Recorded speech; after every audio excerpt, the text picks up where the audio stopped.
1, 2, Standing go. by.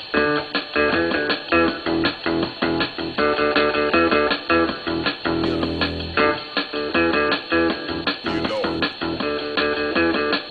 Here we go.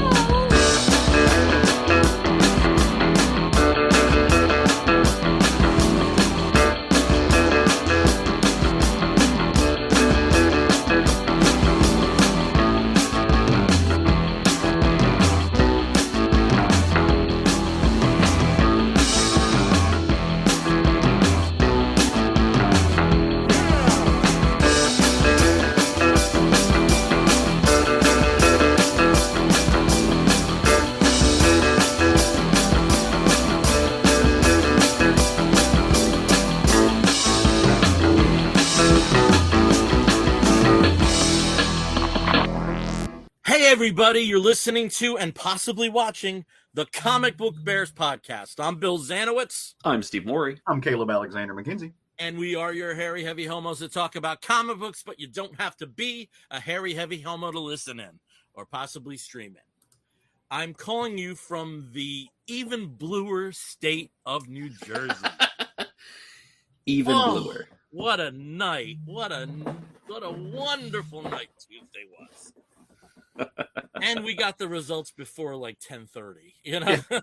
Yeah, it was surprisingly quick. I was really shocked. I was well, it was. I was at a pretty wedding big on lead. Tuesday Yeah, night. you know. Yeah, I was at a wedding on Tuesday night, and like I just happened to check my phone after 8:00, and I was like, "Whoa, wow, that was quick." I like good news at a sensible hour. This is a lot of fun. It was wonderful. It was wonderful. Oh God, it felt so good to like hope scroll instead of doom scroll on the phone that night. It just felt so good. Oh, It was definitely a different feeling. yeah. Let's keep this good news going. Let's keep Yeah. it going. The good vibes up. Oh man. So in the interim since we last were together, I had some cool concert events.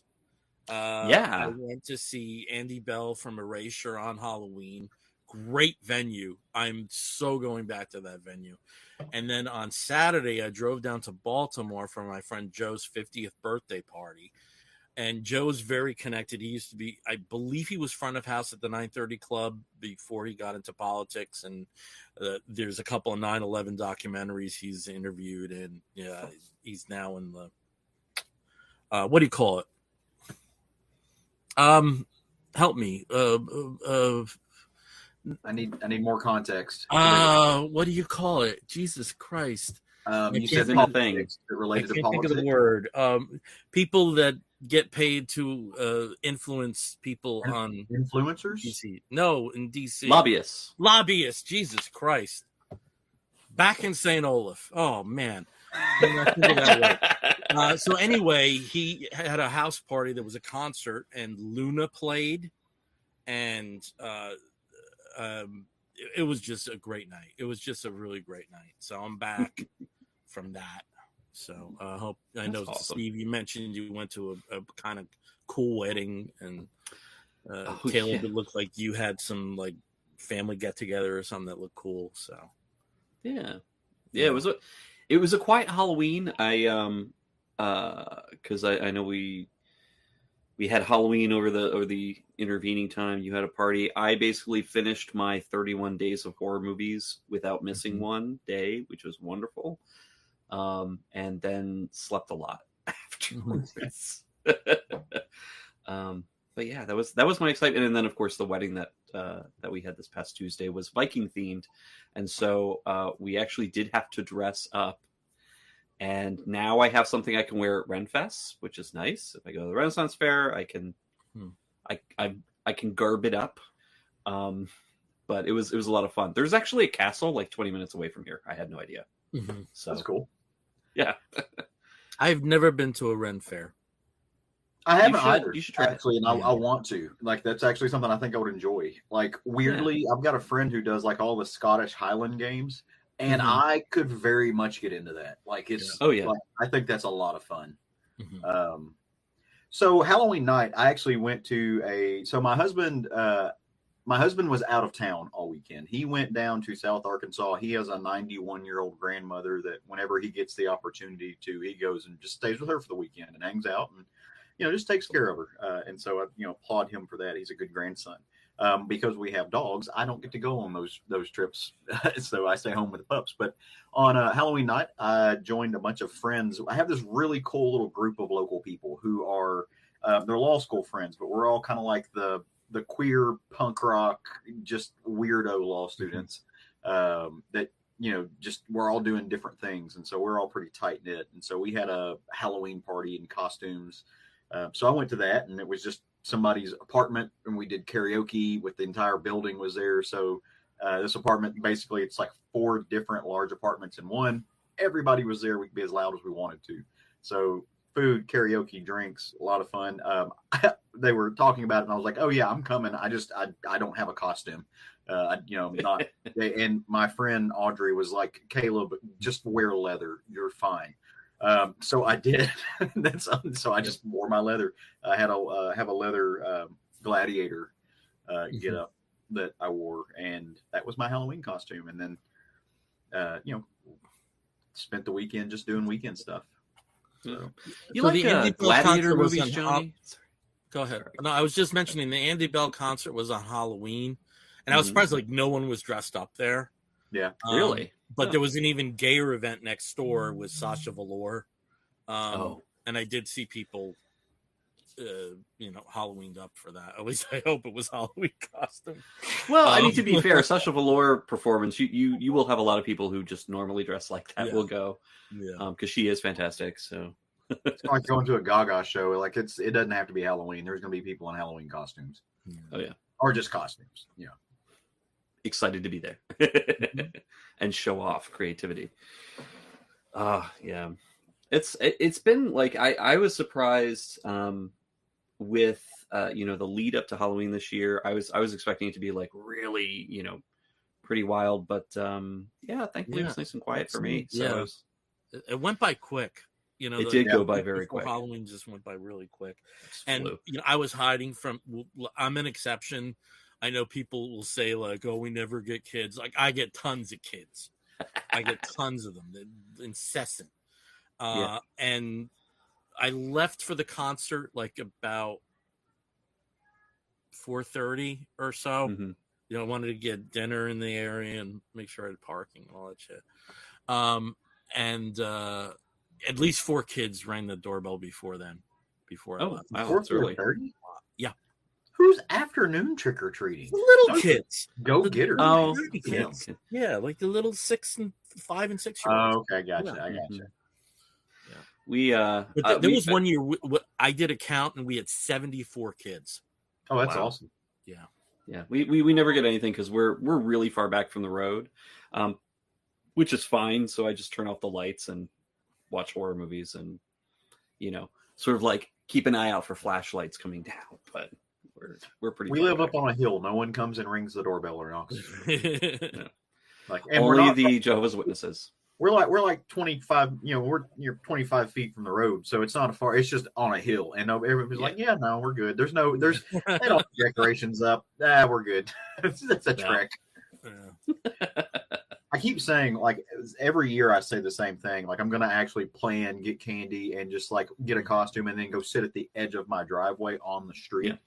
With with the dogs or something like that, and let people come up and say hi. And I just never do. Just haven't had that happen. Yeah, and this was a good thing with the diet to like not have the candy around because like even when you like do that shit where you're like, I'm gonna buy stuff I'd never eat, you still end up eating. Oh, you'll eat it, yeah. Buckets of candy corn. Yeah. Like Almond Joy or some shit. And see, I love Almond Joy. You should be trick-or-treating in my place. I'll be your best. Yeah, I can't do that. I'll just be handing out like, I don't know, like okra. Just guarantee I won't okra for you, Almond Joy for me. Yeah. Like I'll trade you. There's a really funny video they had of this guy picking out all the Reese's peanut butter cups from his kids' candy. He's like, "Oh no, that's poison. Oh look, there's more poison. There's drugs in there. You can't eat this. I'm sure this is poison. It's really filled with razor blades. It was really cute. And look, it's connected to a Ryobi saw. Yeah. Oh. Yeah. Well, cool. I guess we can go right into the comic talk because there wasn't any substantial news or anything. No, I mean, again, it was quiet. It was kind of like a lead down. The big conventions are done, and for the most part, I think.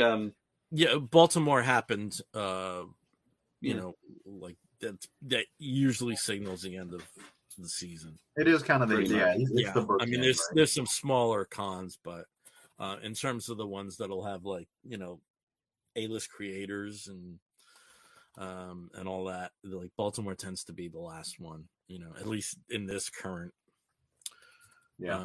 calendar that we're operating on. So no big news. That's not a bad thing. There was other stuff sucking up the news cycle, and if you're wired like these other two gentlemen and I are, Tuesday was a very good night. A very hopeful night. Yeah. Weirdly enough, Winston-Salem has no elections in off years. So basically anything that's an odd numbered year, there's no offices, local or otherwise, that we would vote on. Yeah. We didn't have anything here.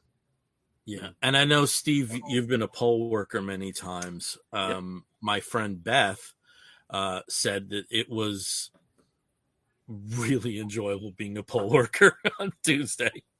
That there was just a vibe about things, and she's in an area. She's our neighbor, but she works polls over where she used to live, where she grew up, which is a bit more like Shwarmaga. And she was saying like they just didn't come out, or if they did, they didn't, they weren't loud about it. That's my experience in off years in Charlotte, because Charlotte, of course, does have voting every year. We reelect, we would reelect city council, and this was a mayor year, all that stuff. It was usually really quiet in off years, unless there was some vibe to be had, like some really important thing that's going on politically. So that's the way it is most like on off years. There's not a lot of turnout, which is unfortunate, right? Like, I mean, those are important races that are still happening, right? That's so. Those are the people that make all the decisions for your day-to-day stuff. Like, federal, big deal. State, sure, really huge deal. But your day-to-day, look at Pennsylvania, and they had huge turnouts. Oh yeah, for what was going on there, which is much more along the lines of off year. And, just some genuine surprises in areas like Bucks County and Harris County. Oh, Mississippi. Very surprised. Really? Biggest surprise for me was Mississippi. Yep. They broke the supermajority. Now, that may not mean a lot to a whole lot of folks, but I live in a state that has a GOP supermajority. All branches of government are controlled by the GOP, and it's hard, right? And so for the fact that Mississippi, which is typically blood red, and does a lot of voter disenfranchisement, they were able to break for all intents and purposes, break that supermajority and flip seats. That's a big deal. So that goes just like, regardless of where you fall on the political spectrum, obviously we have our proclivities, but that is grinding, right? That's grassroots movement. That's people doing the work. So that is not just folks like hearing things on CNN or MSNBC or things and showing up. Those are folks in your neighborhood who are putting in the work and who are going out and knocking on doors and pounding the pavement and doing that real hard work of organizing. And shout out to those people, toast them, because that's who's doing the important work. Yeah, I think and bless those Kentuckians' hearts who were so sad that they weren't able to vote against Mondami. Yeah. What do you mean we can't vote for the mayor of New York? I thought he was America's mayor. Oh wait, no, that was only Giuliani. That's coming. It's already started. I've seen several people are using that phrase. Yeah. Yeah. Which, and look, I hope, honestly, I hope he does well, right? And I'm the Debbie Downer in most situations just because I don't the way my brain works. But I do think it's not an insult to say there is a little bit of worry because of the lack of actual experience in administrative politics, right? He's been in Mandami was on their version of the city council and stuff like that, so he's got that work. But as far as being an executive or something like that, there's not a lot there. I think he's going to do a good job. I hope he does a good job. And he, at least in terms of the transition team, he has surrounded himself by strong people. Yeah, strong people. Yeah. And, he does strike me as somebody that if he doesn't know about something, he's going to learn about it inside out. And if it's something that he's not going to be the smartest person about, he's going to bring in the smartest people he can for that. So so I agree. I think I don't think he's going to accomplish certain things just because of the New York's still an old town, I mean, there's still a lot of old money and old norms, but just how much he went right out to the people. I mean, the footage of him at the clubs, 2 nights before the election, and going to clubs at 1 a.m. And not just clubs, gay bars. Like like that's cool. Yeah. And there were even very to the left candidates in the past who never would have gone into a gay bar and would have said "my friends." Well, yeah. I mean, probably not until I don't think anybody would have even campaigned in any gayborhood period until probably the mid to late 90s, unless they were really, really left of. The first one I can remember is probably Dinkins, but it felt like cursory, Yeah. Hello, gays. Dinkins, yeah. But De Blasio did. I mean, De Blasio did. But yeah, I mean, that's 2010s. Yeah. So, but yeah, thing. And then Nancy Pelosi finally announced her retirement. Get some new people in there. Just very well accomplished. And there's a lot of good people lined up already. So in that corridor. So, all right. So what do you want to talk about first? I have a book that I think is ideal to talk about first. That sounds like the one we've got to talk about first. Then. Yeah, it's a crossover. So I'm going to reach back here and bring up the first book we're going to talk about. Now, I think this book had just come out during our last show, but I had not received it. I don't think I may have had it, but in this climate, crossovers are still few and far between. Right. And it's sad that it took an event like George Perez's passing to kind of light the sparks again between DC and Marvel, but it did. And CB Cebulski and Marie Javins, have been very public about saying, hey, we worked great together on that. It's become like a very, like a budding friendship between the two of them, which sounds sweet. And the first fruits of that is Deadpool Batman #1. So, Steve, if you can put up a book, because this is a foil cover and it's shiny and it's really hard to show there. Now, there were like 1 million variant covers for this. Some of them were linked to stories in the book and some weren't. Steve, if you can go to the next one, some of them were tributes to other past covers. Like there's this really nice homage to Crisis on Infinite Earth 7. If you go to the next, which I hope is in line here, this is the actual cover of my foil cover here. And you'll see it's not just Deadpool and Batman, but it's also Joker. So I'm going to go through the Deadpool Batman story, but the real highlights for me were 2 of the backup stories in here, which you never had before in the crossovers. Whoever had the idea to do these smaller backup stories where other characters cross over, chef's kiss on that. But if we go through here, the story opens up And it's worth saying that the writer was Zeb Wells, and the artist here is Greg Capullo.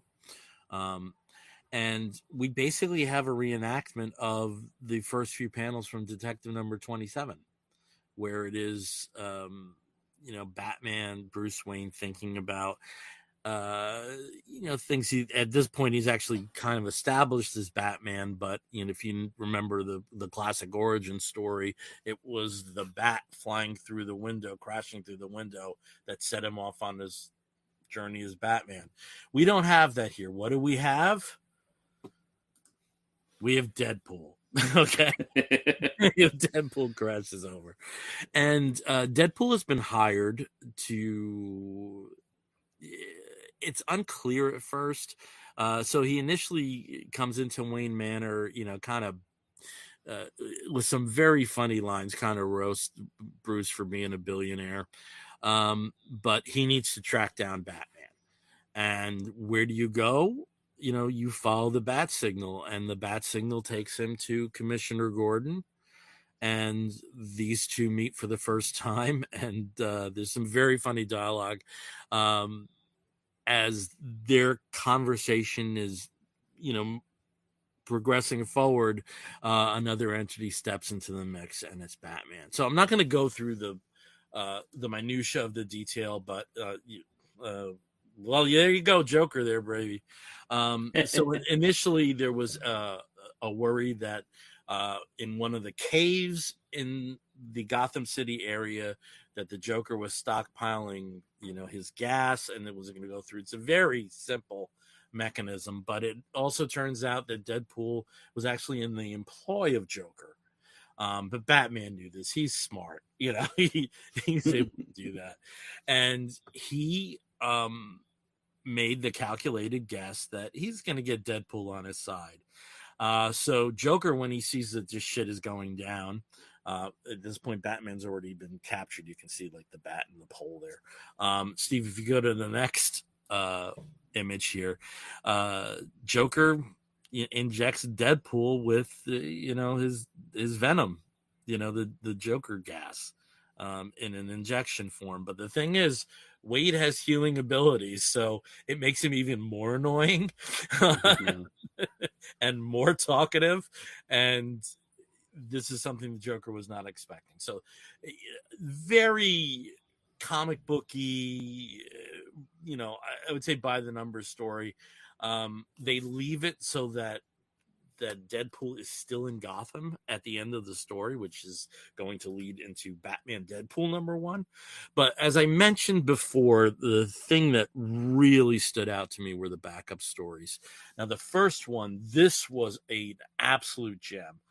Chip Zdarsky writing with Terry Dodson on art, and Rachel was doing the inks. Both the Dodsons were involved. And this involves the meeting of Diana, Wonder Woman, and Steve Rogers, Captain America. It's towards the end of the war. They've both been so busy fighting this war that they've never crossed paths before. And Steve, if you can go to the next page. Nope. There should be other images. That was it. Okay, then I'm gonna have these were the images that I couldn't send over. So it turns out that Steve has Hitler by the neck, and he's gonna kill him. He has a gun in his hand, and he's thinking of Bucky. He's thinking of everything that the Red Skull has pulled down. He's thinking about all the friends he is. That he has had over the past 4 years that have lost their lives because of this demon. And he's ready to kill him, and Wonder Woman convinces him not to do it. Telling him that we can, telling Steve that we can take him to Paradise Island. We can make sure he has a trial. The world needs to see this man on trial.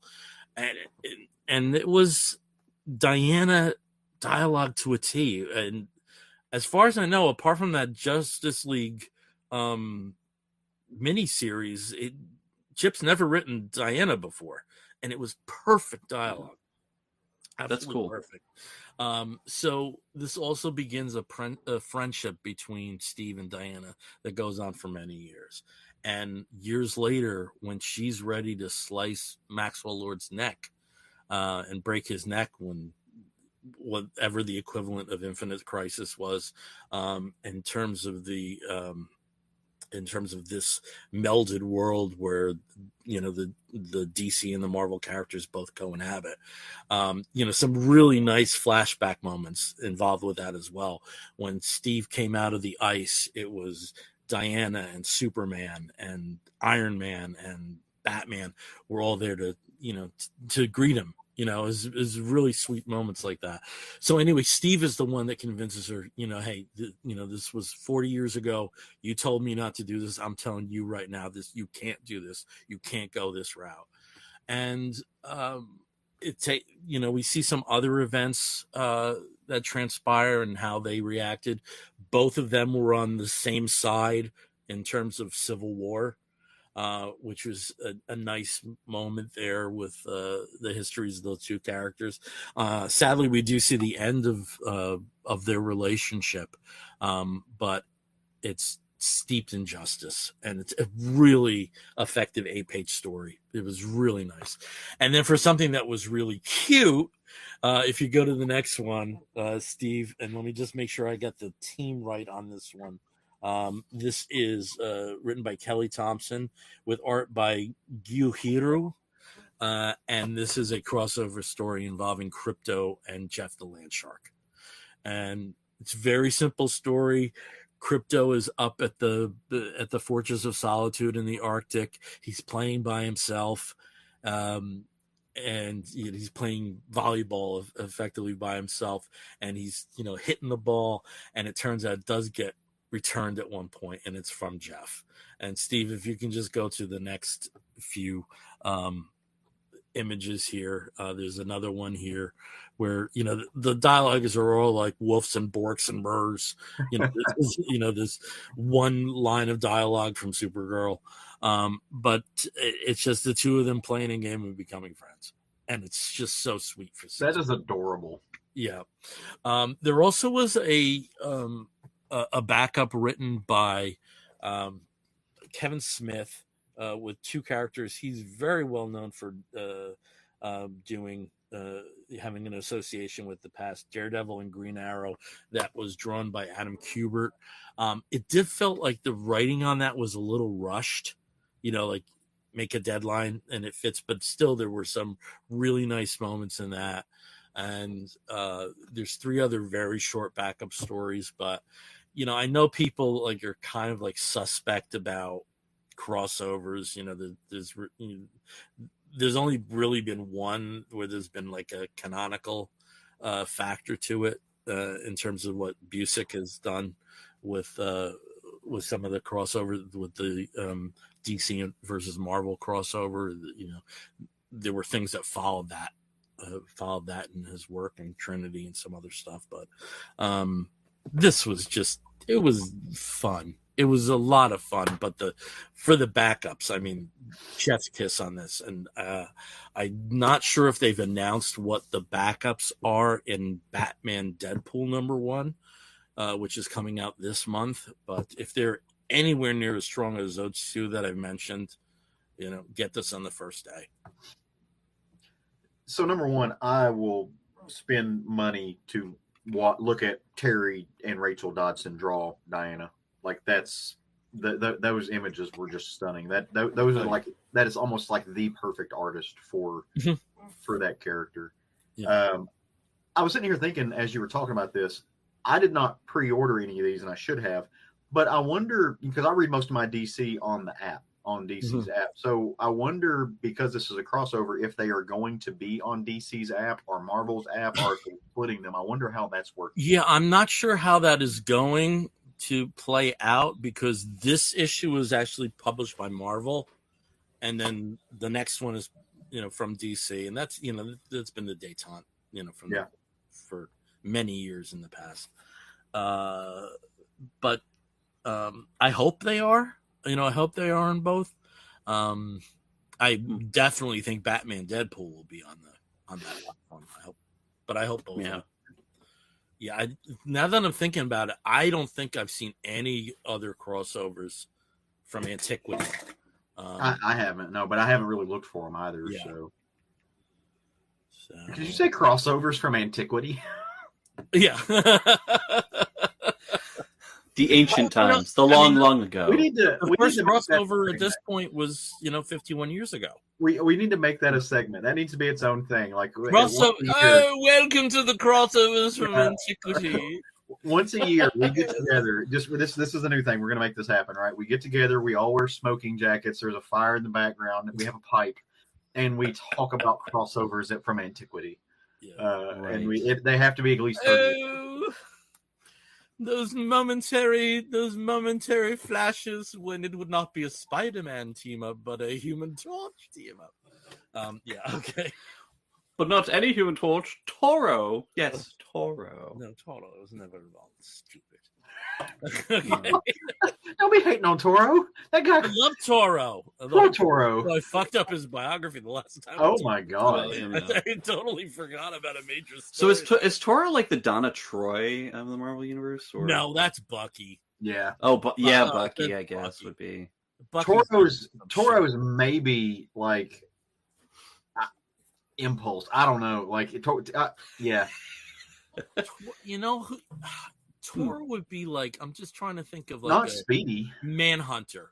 Okay, Toro would kind of be like, yeah, that would like some shit goes down later. Yeah, and it's not. Well, I was thinking like he's not Speedy because Speedy was way more popular and stuff than Toro ever was. But Marvel doesn't have a lot of those sidekicks that ever gained popularity, so it's really hard to make that kind of comparator. So we're gonna stick with Big Two right now, and we'll stick with Marvel. And I know that Caleb, hi, has a couple of issues of Avengers he'd like to talk about. I do.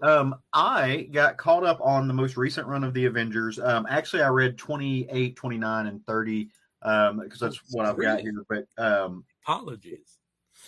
Well, no, so I'm only talking about 29 and 30. So 28. My apologies. Yeah, no, you're good. Yeah, 28 wrapped up just a little series, little 4 or 5 issue blip in there before we spilled over into 29 and 29 and 30. So what I want to say about this book is it's not making people run out and buy it, right? It is not the best book on the shelves by any means. It's not a bad book by any means. On some level, this book is comfort food, right? This book is it's not grandiose. It's just a really good story. Is it something I'll remember in 20 years? Maybe not. But if I happen to pull it back out, I could reread this and be like, yeah, that was good comics. I'm good with that, right? It was very straightforward. It's fun superhero stories. It's comfortable. It feels like an Avengers story. And it's just there's a fine line sometime between like you'll read something and you go, oh, that was mediocre, right? But you read something and you're like, oh, that was good. Like that's fine. I enjoyed that, and I don't know what that line is. This is definitely this is not.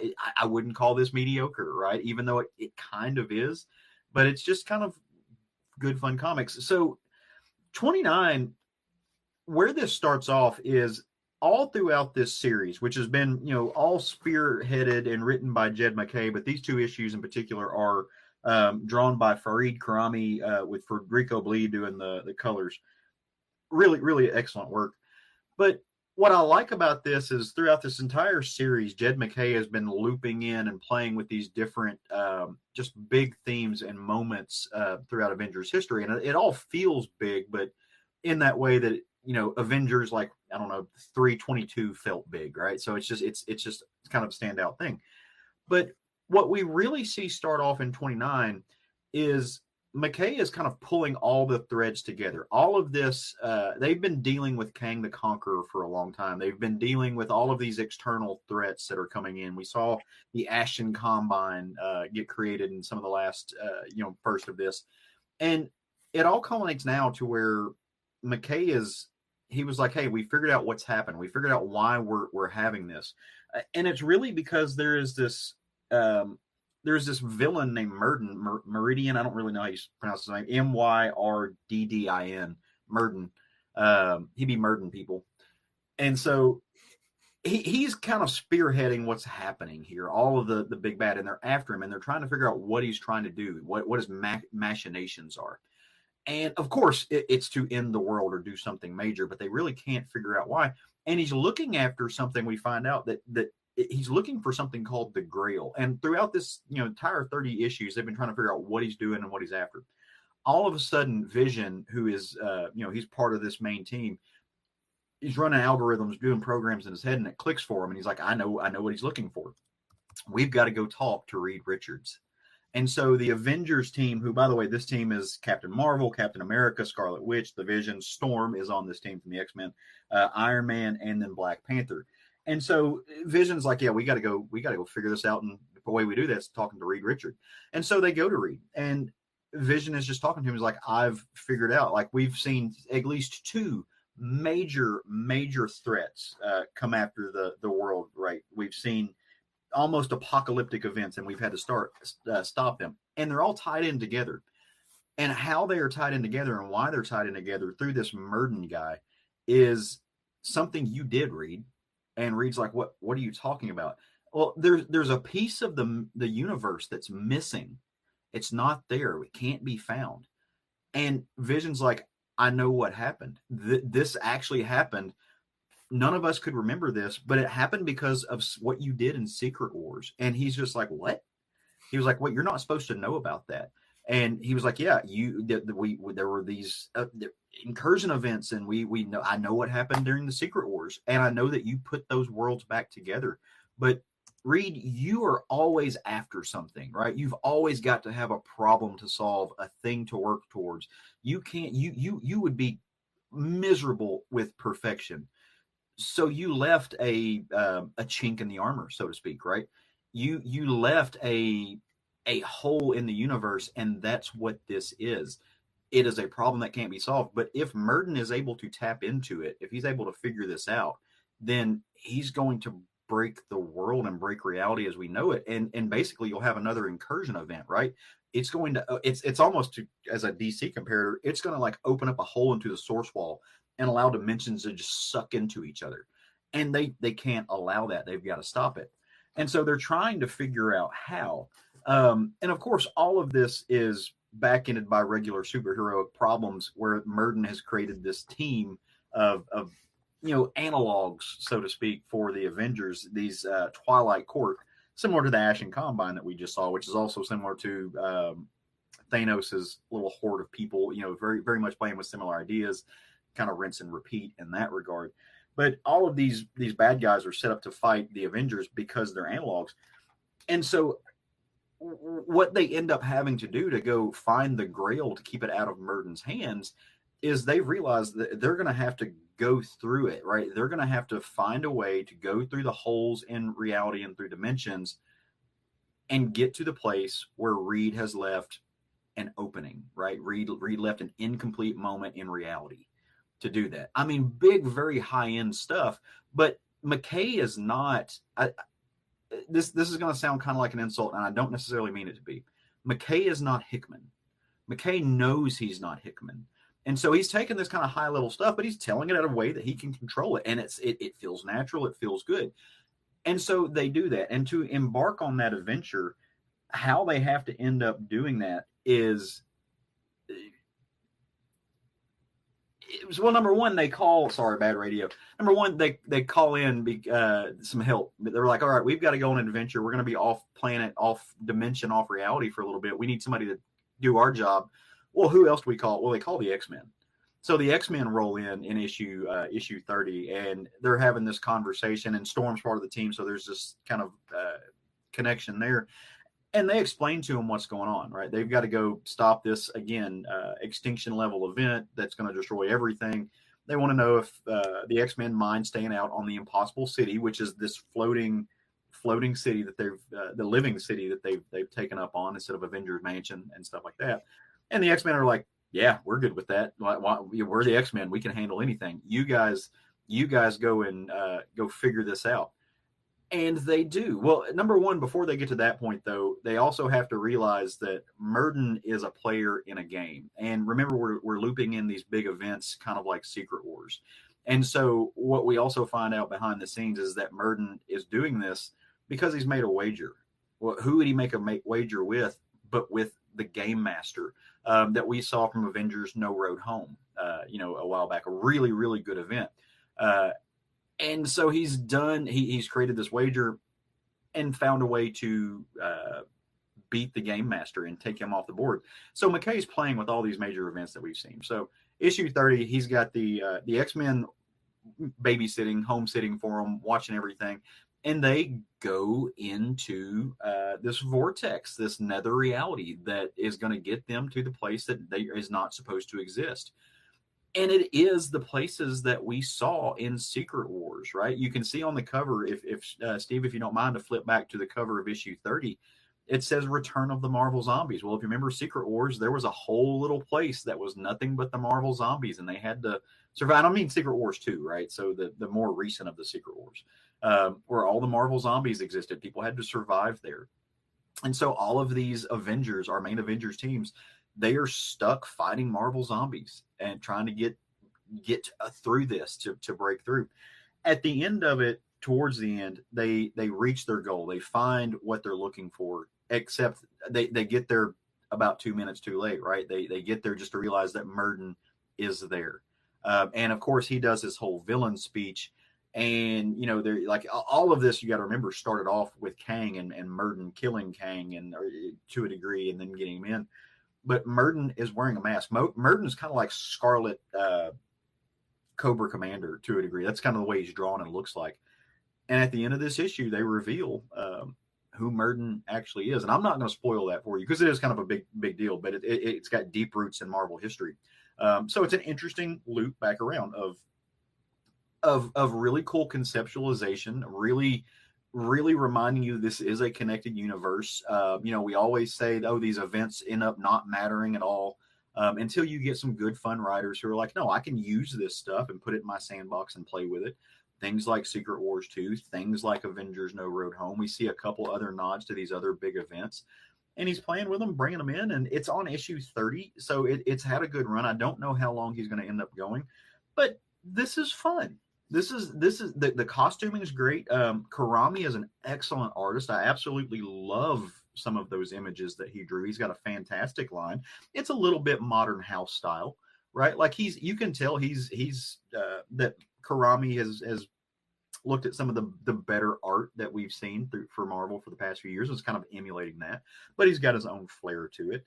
I enjoy the way he draws Storm. I enjoy a hell of a lot the way he draws Scarlet Witch. She's got that big hair. Like it's not Perez curls, but like a modern take on Perez curls. I thought that was fantastic. So this is somebody who loves the Avengers. This is written by somebody who's got a deep roots in the history, who really likes playing with the shared universe of it all, who wants to remind you that this is connected, and who's just kind of telling a straightforward team hero story. I really, really like this. I'm having a lot of fun with it. I encourage you to go pick it up. They're all quick reads. It's not going to be something that you've got to pour over 15 times. It is kind of just comfort food as far as superhero comics go. And I don't mind that. I don't mind that a bit. So this is fun comics. Go check this out. Avengers. Just the whole run is good. Check it out. Okay, cool. Yeah, I did have a question. So, like, do they? I bailed early. Yeah. Oh, you did? Yeah. No, that's fair. Yeah. So I don't read a lot of non X-Men Marvel comics, and the one thing that I've missed a lot, and it's just a modern thing. Modern comics just kind of don't really do this as much anymore, but because he makes a lot of references to historical events, to past crossover events, to past Marvel events, is there a lot of those little editorial C issue blank blank? There's not, and I wish there's not. I wish there was. I love those. That's one of my favorite one of my favorite series of all time, Marvel Comics Presents. It's full of those little editor notes. My bread and butter with the Avengers is Volume 3, which is the Busiek Perez. Again, full of editor's notes. I wish they did a better job of that, right? Of showing you kind of what they were talking about. They do not, unfortunately.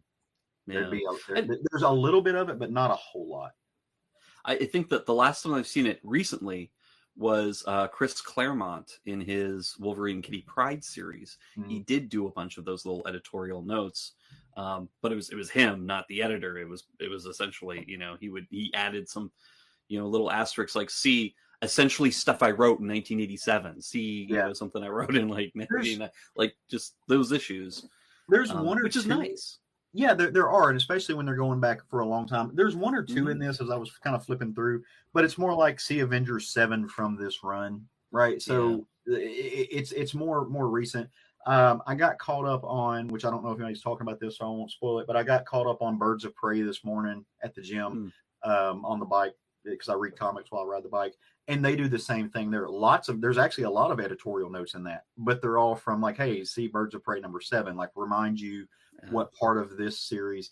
And I think again that is a symptom or an affect of it is being written for trade. It is being written to be a thing, and they're like, hey, this is all going to be in there. If you get to this chapter, reminder, go back, flip back over here if you figured out what that was going on. They're not going to go tell you to go look to another omnibus, right? And so I think that's part of why that is. It's such a missed. It's a lost opportunity there because even if you're thinking, well, a lot of stuff is written for trade, there's a reason there to sign up to the digital to get a digital membership there, so you can actually go back and read some of these issues, single issues, because that's back in the 80s and 90s and whatnot, when they referred to something from 1972 or 1960 something or other, like those were hard to find. You couldn't just go walk over to even the library or anything and just say like, oh, do you have issue whatever I can read? Sometimes they were ridiculous. Like, there's an issue of All-Star Squadron where it says see All-Star Comics number 4. It's like, who's going to be able to? I mean, but now you can. Now you can do that. Like, this is the perfect. That's somebody with the perfect time to start makes notes and goes and finds that at con. Exactly. It's like, okay, well, I got to get that issue so I can figure out what they meant. But now you can do that. So this is like this time period, like this era is perfect for having all of those editorial notes and references and being able to point those out for people who want to find those, who want to seek them out and be able to read them, not just pull up the Wikipedia page and say, okay, let's scroll until I find something that seems relevant. So, but maybe someday somebody will want to bring that back, either out of nostalgia or use and purpose. They do every once in a while. It is few and far between, but sometimes you will find that in modern books where you've got a fun writer who kind of knows and is pulling from a lot of history, and they'll do that there. It's fun when it happens. It is, and you notice it when it happens now a lot more. So, all right. Well, who's next? Who wants to go now? Me, and I've got another Marvel. Ooh. So ideas all over the place. When I got back into reading comics, the first Marvel series that I fell in love with was the J. Michael Straczynski written, and at least for a time, the John Romita drawn Amazing Spider-Man. And that period of time was when Peter was married to Mary Jane and was with the two of them, and with the ups and downs in Mary Jane's acting and modeling career, were still living with Aunt May, and they formed this really cool 3-person family. There were some great stories. It was the first time that Aunt May realized that Peter was Spider-Man. She had thought he was gay. At one point, that all the subterfuge was because of that, and she wanted to have a conversation about that with him. And it was 7 years. It was a 7-year run, and we went with that. We went through 9/11. We went through Civil War. We went with the post-Civil War situation that he was involved with, that actually found that found Peter, Mary Jane, and May living in Avengers Mansion. May develops very close relationships with Steve Rogers, who's actually, a little closer to her own age, and with Jarvis, and with the public reveal that Peter was Spider-Man in Civil War, that led to a lot of complicated in situations, which led to the Back in Black storyline, where Peter resumed using the black costume, though not a symbiote at that point. And that has my favorite Peter Parker moment of all time in that storyline when he threatens the Kingpin in jail. That's my favorite Peter Parker moment of all time. It also established that Peter has, developed ties with Tony Stark, and that's when we saw the first armor-ish spider costumes for a time. That came to an end with the One More Day storyline, and JMS was not very happy about being involved in that, and actually tried to get an Alan Smithy credit on the last issue because he felt so much of it was rewritten that it wasn't his own work. So he didn't leave the character on very friendly terms of writing the character. He eventually started working with Marvel again in the past, but he's never touched Spider-Man until now. And like I said, I have such a great affection for that time period. It was the first time since the 70s that I read Spider-Man regularly. And what we have now is we have him returning to the character, but it's a little different. So, Steve, if you have the graphic that you can put up for people that are watching our episode, this is the cover to Amazing Spider-Man Torn. And instead of picking up where he essentially left off, with Peter and Mary Jane's marriage erased, what his original proposal was, if that was going to be a lead up to it, was to go through periods of Peter's life and career in the past and show pivotal moments where if he and Mary Jane had not gotten together, things would have been different. So when we had the Brand New Day thing, all of a sudden Harry was back to life and stuff. But it wouldn't be explained for a very long time. So this kind of picks up on those threads. So we don't see a married Mary Jane and Peter, but we do see Peter back at Empire State University in his early days as a college student. Steve, if you can go to the first graphic.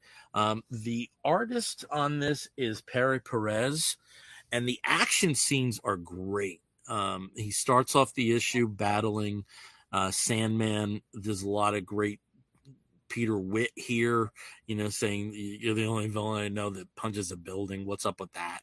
And if you go to the next page here, it very quickly transfers over to his personal life.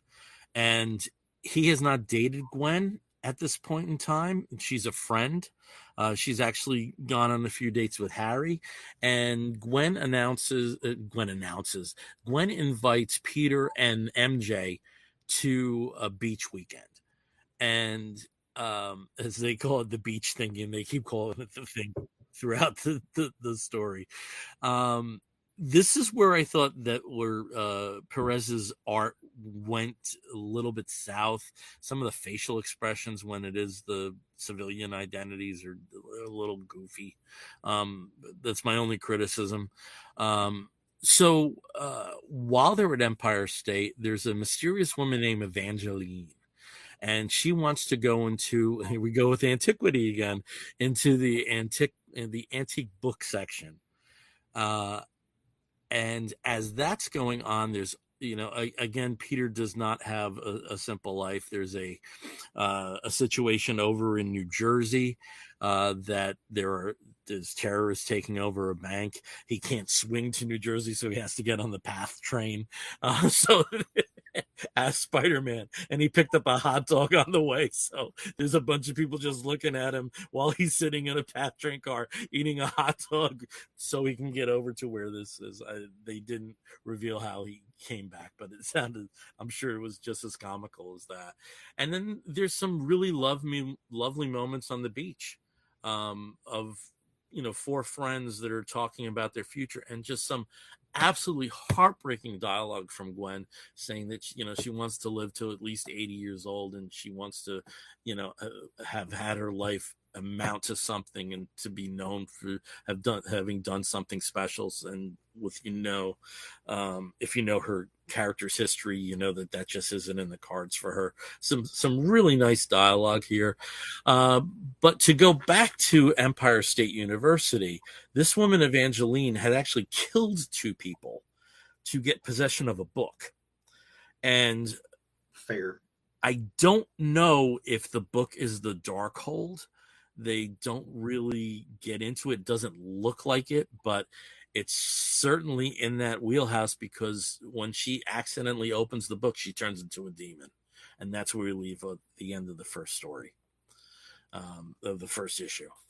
And it was just so nice, because like I have not been reading Spider-Man since Slott left, and Slott kind of overstayed his welcome, and I think even he would say that. Yeah. Through the runs of Superior and then the later run and stuff. I mean, some of it's golden, but sometimes there's a point where you really should take a bow while the audience still wants it. And I haven't read Spider-Man regularly since, and I think that's one of the reasons that I've loved Ultimate Spider-Man by Hickman so much, because it's this wonderful remix of things. Oh, Rom just came flying off this shelf. Get back there, honey. It was a really interesting way of somebody that knows this character inside out to revisit him. And when I first opened the few pages, I thought, come on, I want the family, I want the Parkers, I want that dynamic, I want and it wasn't all roses during that time. There were financial troubles. There were Peter and Mary had almost a separation during that time, but it was very real stories. And whatever nonsense was going on with Ezekiel and all that shit. I'm sorry, I should phrase it in a different parlance and all that shit, but there were very Spider-Man-y big developments during that time. And when I first opened it, it's like, come on, this is younger Peter. I don't want to read this. And 3 or 4 pages in, I changed my mind, and I thought, hey, it's still the JMS Peter. It's that voice. It's just at an earlier point in his life. And I think this is 5 issues. I think I read that it was 5 issues, but very happy to have that. And, happy to have like a regular Spider-Man book to read. I haven't had that in a long time. So. Yeah. And it seems like, and it doesn't surprise me with JMS, but one of my favorite things when Spider-Man is done right, it reminds like the whole hot dog on the train thing, right? Like, it reminds you that this is a city.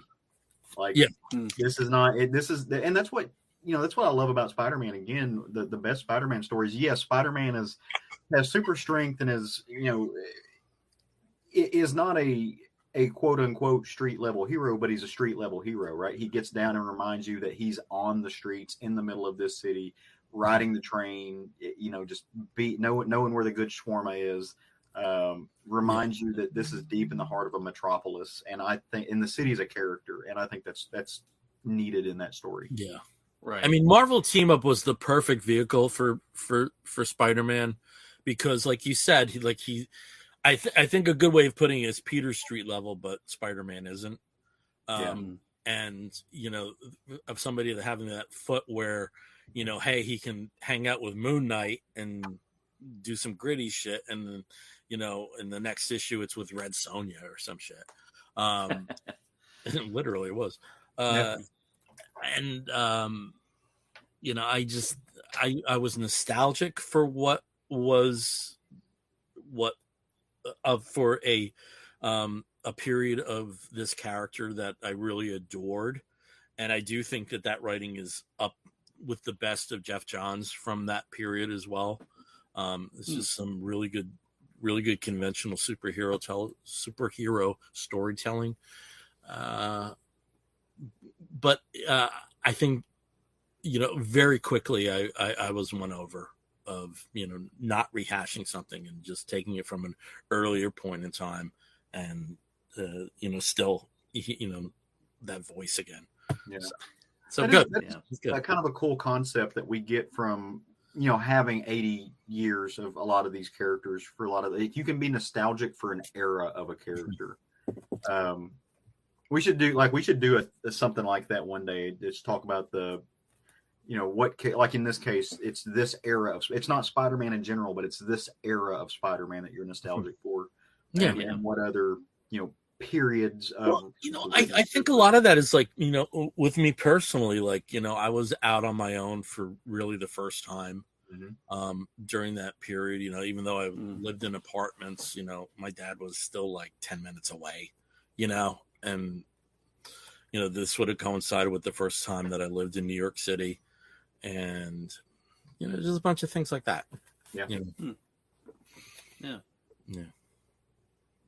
All right. Well, we covered Marvel. Let's do the other big two. Steve, you have a DC book. I do have a DC book.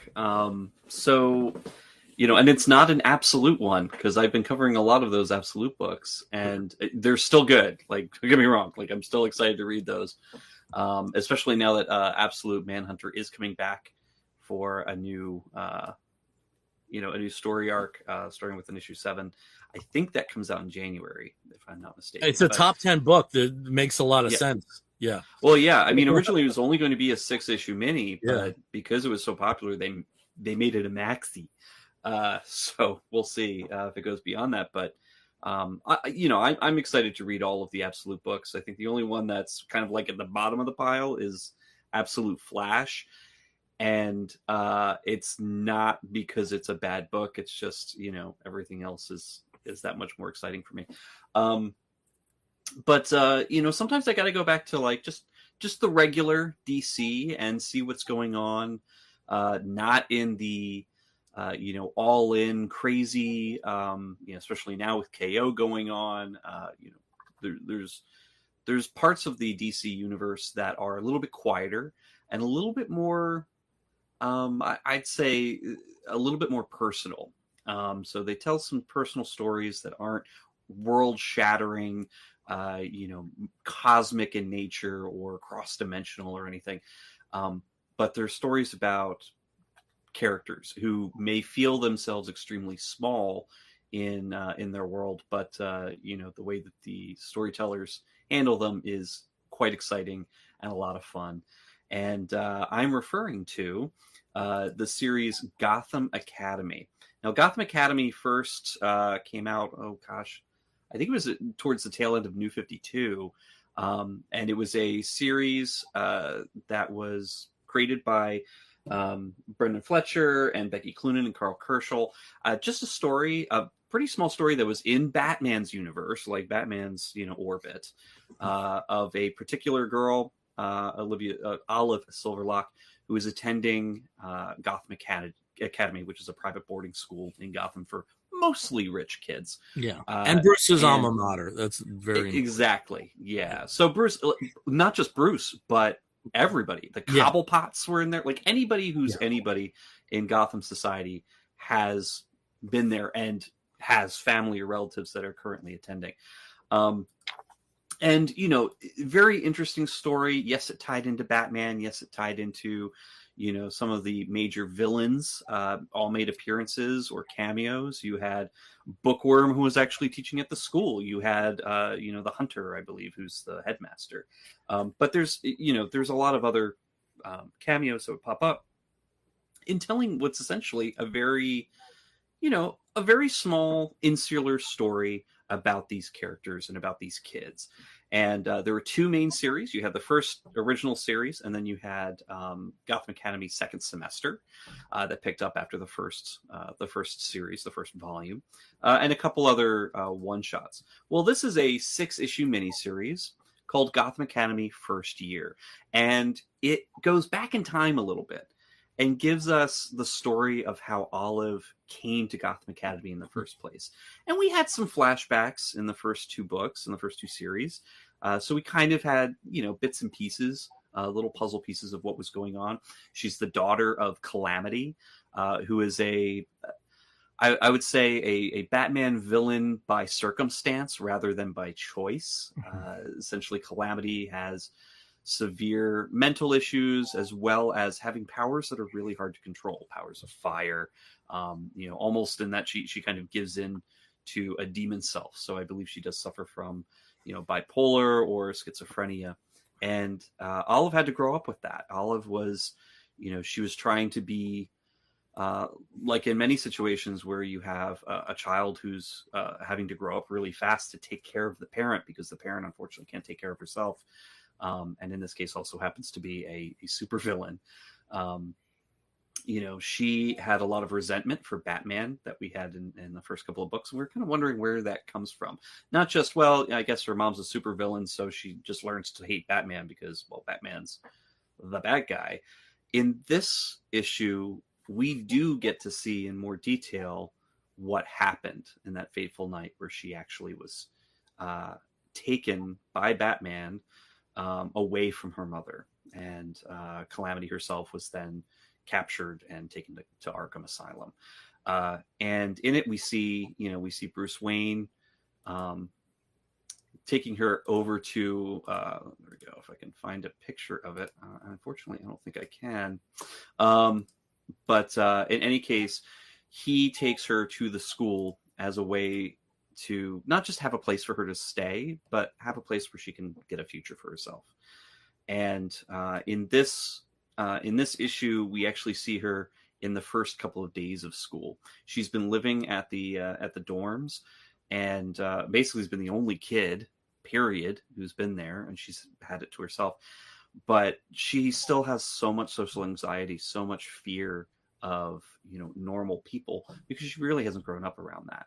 So this is her essentially. If you are watching, she's hiding under the bed in the dorm for her roommate's appearance. Lucy Hunt is this character, and again, we're reintroduced to a lot of the characters from the other series as Olive's first experiences and first meeting them. And Lucy seems like, she's a spoiled rich brat. She's horrible. She's terrible. But when she actually meets Olive, she's pretty friendly, which I think shocks Olive because she's not expecting that. She's just like, these are all rich, stuck-up snobs.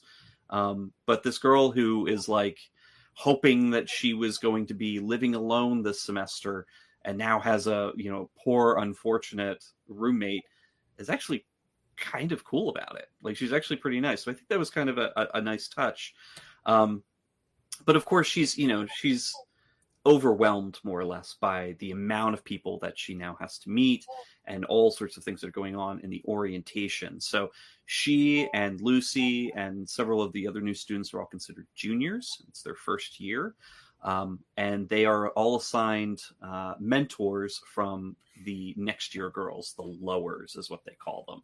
And unfortunately, Olive she's the last to be picked, and she's not picked by anybody who really likes her. So she's kind of kicking around, following after them, feeling bad for herself, getting made fun of by some of the other girls for just being, out of place and being poor. And she's finally introduced to another major character from the series, and that is Kyle Mizuguchi, who in this book, in this 6-issue series, we'll see how they became friends, and then of course more than friends, to see their actual relationship. Because at the beginning of, if we go all the way back to the first series, she and Kyle have broken up. Yeah. Kyle is also the older brother to Maps Mizuguchi, who becomes Olive's sidekick. But Maps also is fun because she tries to date Damian Wayne. She thinks Robin's really hot. And becomes a pivotal character in the Robins series and a bunch of other things. She's made a lot of appearances, but this is her older brother. This is before Maps even comes to school. Yeah. So there's also a future version of the character that. Oh yeah, there's so much. This is such a great series, and I think the original series was so great because it introduced us to people that are not overtly powered. They're not actual heroes. These are students, and they have their own mysteries, and they have their own interpersonal, conflicts that we want to follow. So there's something very CW about this. Yeah, but it's also very Gotham. Yes. Gotham is a character running through this, and even though they're on the grounds of a very nice prep school, there's still a lot of darkness there. Oh yeah, well there's there's all these mysteries that are tied to, because like we had said, every family in Gotham, every important wealthy citizen has at some point gone to this school, and their families have these long histories, and they have buildings on the grounds that were built by the Cobblepots, that were built by the Canes, that were built by other people, throughout the history. And there's a lot of mysteries to be uncovered, and some of them are supernatural in nature, some of them are pretty mundane, some of them are a little bit dangerous. And these kids, led by not necessarily, Olive's not necessarily a leader, but she seems to find herself in the middle of a lot of these things, these situations. They find a way to uncover the secret, to figure out who's doing what, to solve dangerous mysteries. But this miniseries is setting himself up to be the start of all of that, because we're really interested in how Olive came to be there, and how she got to know all these people that become pivotal characters in the original series and second semester. And I love these characters. I'm just so happy to get to revisit them, because they're fun. They're fun characters. I can't wait until Palm makes more of an appearance. She kind of has like a quick one panel cameo here, where she's kind of like poo-pooing Olive and calling her Wednesday Addams, because she's so glum. But it's just really great. And I think Carl Kerschel, even though he's not doing the art, he's not doing the art, but he is writing. He is writing with Becky and with Brandon. Brendan Fletcher actually was doing this particular issue script. The art here is by Marco Ferrari, but again, established characters by Carl Kerschel. It felt very good. It felt very Carl Kerschel. Absolutely. Like, he keeps the designs the same. He really has that same feel to it. So I think they did a great job in kind of getting the continuity to flow through, even though this is essentially a prequel. You also have Ava de la Cruz on colors, and colors are gorgeous as always. What I come to expect. I mean, the fire sequences. Oh my god, those are so well done. Oh, the designs on that, and then of course letters by Steve Wantz. But it's just I am always happy to read a Gotham Academy book, and it's really great to kind of go back to the beginning and see how it all started. And of course, it's being handled by the original creators as well. So like, they're writing the story, they're writing the script, they're involved. I thought, like, I did read this too. I thought, like Spider-Man Torn, it was a very wise idea to pick up these characters again at an earlier point. And I think, one of the things I really liked was, especially when you're younger, I mean, think of how many times you had, like, you like stayed friends with an ex for a long time. And it's really nice to see Kyle's relationship with Olive here blossoming. And also, kind of nice to see it without the complication of maps, to be honest. True. Maps is a lot, but she's a lot. Maps is a lot. And because she gets introduced in the original series, which takes place, I guess, in the second year, Olive's second year. And Olive, she does add. Olive in the main series and then the second semester, she's much more confident. Like you said, she's not necessarily like a born leader, but there is a confidence about seeing stuff through, and it's nice that we're going to see how that germinated. Nice. She becomes somebody that people gravitate towards. Whereas now, I really liked seeing the new characters. It also makes me wonder, like, why wasn't Lucy there later? That worries me a little bit, because I took an instant liking to her. I basically liked all of Gotham Academy. I was a little bit I thought stuff went a little bit south with the Lumberjanes crossover, that not so Lumberjanes much crossover, because of yeah. the story, but because of the art, because it was very difficult to tell characters apart. Yeah, I remember that. That was yeah. not that it was bad, but again, Not you that know, it was bad, but that yeah. was frustrating since I don't know Lumberjanes that well, and it would have been nice to, you know, not like keep notes as you were reading it. Right. Like, who are these other 10 characters that I'm now being introduced to? It was really to? nice for a series that I basically forgot about, you know, Mm-hmm. to revisit. And, you know, it was, you know, stuff came flooding back. As soon as Kyle said he was a tennis ace, I was like, oh, that's Kyle, you know, so. Kyle. It was Kyle.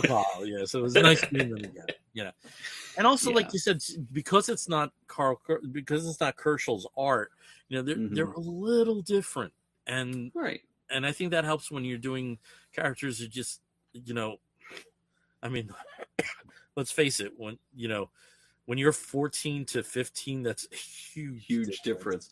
Oh, and that's exactly how I feel here. Like, I mean, these are clearly younger versions. I mean, you're looking at teenagers, but like, this is definitely like the 13-year-old Olive instead of the 14-year-old Olive, or the 14 instead of the 15. But yeah, I mean, this is great. I mean, even if you haven't read the the original Gotham Academy, you're coming up series, on the ground floor too. Absolutely. I mean, you get the prequel series. It gives you all the groundwork without really having all the baggage. But for those of us who have read it, there's some interesting little things like, oh, hey, he's making appearance. I know what happens to them. You know, but it's good. I recommend it. Definitely check it out. 6 issues, not bad at all. Yep. Okay, so that wraps up our big 2 sequences. Steve, I don't know if you want to retain the mic. I think maybe it might be better later to wrap up spooky season with your selection. But Caleb, why don't we just throw it back to you to have you wax poetic about whatever book you have. I will do so. So the other book I brought tonight is a book from Oni Press, and they published, and I picked this book up solely from knowing the artist's name, right? So this book is called Out of Alcatraz. It's written by Christopher Cantwell, which would have been enough to get me to get the book anyway, because I like Cantwell a lot. But it's painted by Tyler Crook. Tyler Crook is an instant buy for me. If Tyler Crook's name is on the title, I will pick it up and take it home. And just my love of Harrow County, everything that Tyler has done is fantastic. But this is their new kind of.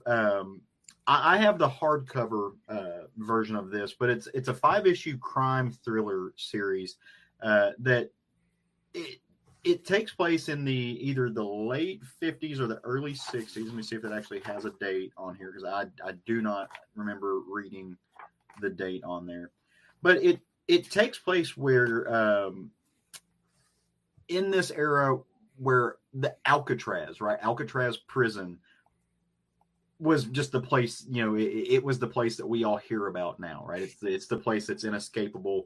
It is a horrible place to be. It's where the worst prisoners are, or anything like that.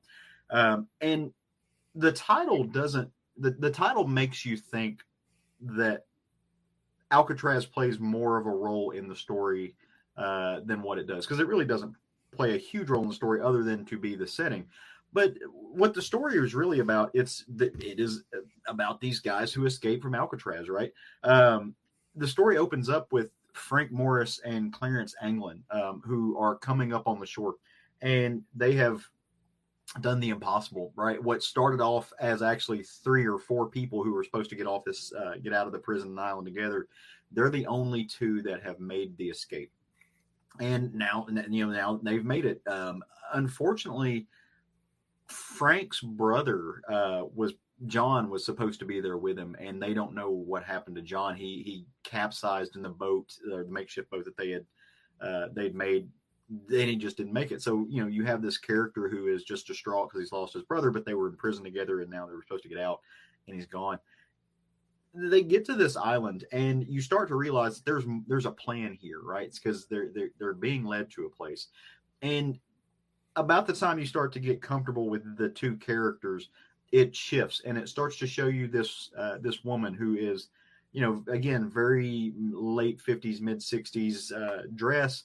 And she's going into a bank and she's getting to a safety deposit box, and she has to have a code word to get in there. And when she opens it up, there's money and a gun. So it's like, okay, we've got criminals escaping from Alcatraz. Now we've got a strange woman go in there and get money and a gun. But interestingly enough, a comment is made when she is going through the bank, something about working for them. And it makes you wonder what exactly it's talking about, because the woman who makes the comment is an African-American woman. And you're like, well, she just gotten, to the bank, and now this African-American woman's making this kind of snide, snarky comment. What is it about? We'll put a pin in that. We'll come back to it later. Obviously, when there's a breakout in Alcatraz, it's big doings. Like now there's people everywhere. The sirens have gone off, and now they're bringing in the FBI and the Bureau and the Marshals and all of these things. And two of the characters that they bring in together are both police officers to some degree. One of them's name is Cy, and the other one is Bob. And you introduce to these characters where Cy is having a glass of wine in his bathrobe at the end of the night, and Frank or Bob calls him and was just kind of talking about it. And you start to realize that there's a really close relationship between these guys. And they're talking about maybe meeting up and figuring out how they can solve the crime. It's kind of an excuse for them to get together and be around each other, because they're kind of in a couple. They're in a relationship, and they're closeted, but they want a better life. And you can kind of tell as they're talking on the phone together, they're looking at, there's just an intimacy there, but it's not revealed at first. That kind of sets the scene for our characters, and where it goes from there. What you find out is that the two escapees, they are part of a plan, and they are linked up with the woman who had gone into the safety deposit box.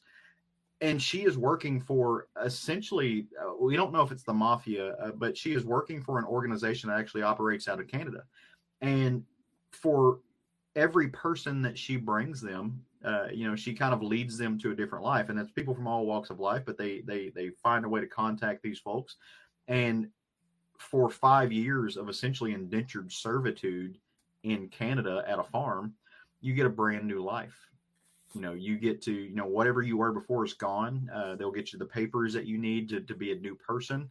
And this woman, and I'm purposely not saying her name because she doesn't say her name throughout the entire book. She won't tell these folks what her name is and who she is. She's very aloof.